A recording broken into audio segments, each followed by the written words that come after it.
What's up, everybody? Got another review for you, and this time we're going to be talking about the movie Masters of the Universe.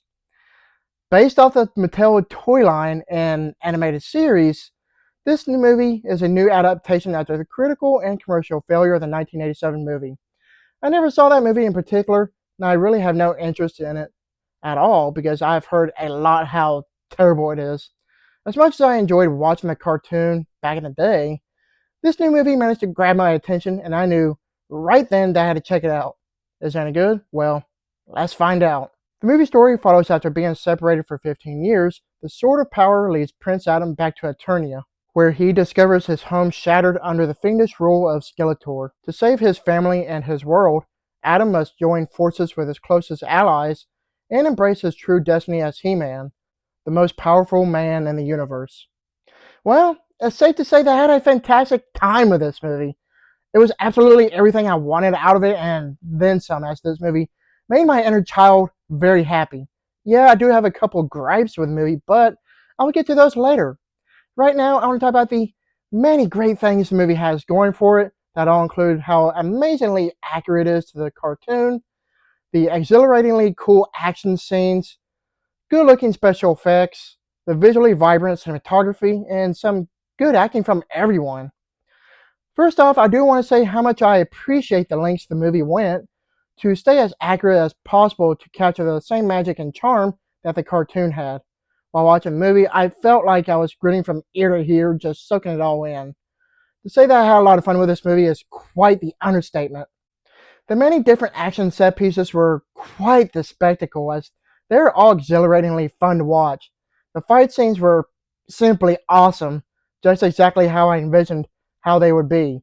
The stunt work and choreography that went into the action scenes were pretty amazing. Even the special effects were neat looking, whether it be the CGI or whether they went the practical route.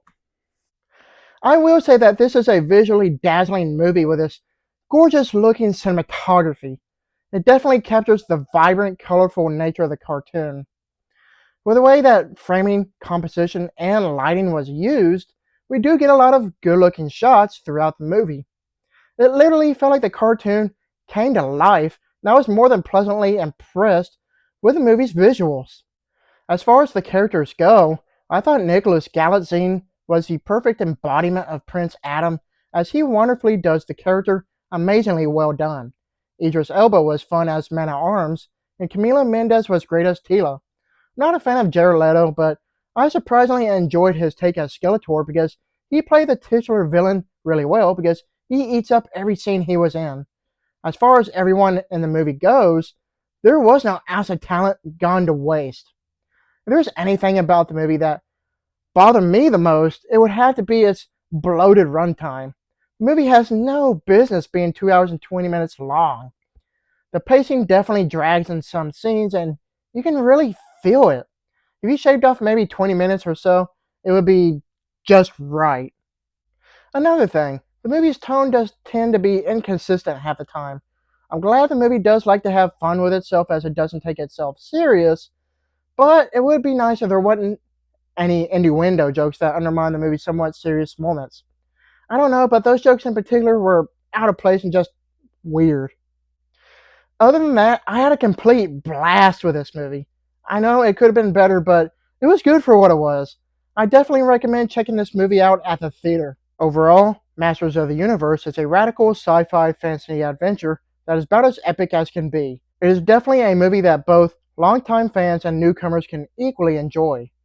There are mid and post-credit scenes, so make sure to stick around after the movie is over. While it's not a perfect movie by any means, there is still a lot of fun to be had with it. It does, however, leave some room for improvement. I give this movie an A minus. Thank you for watching, and don't forget to like and subscribe to my channel. Keep up my real reviews.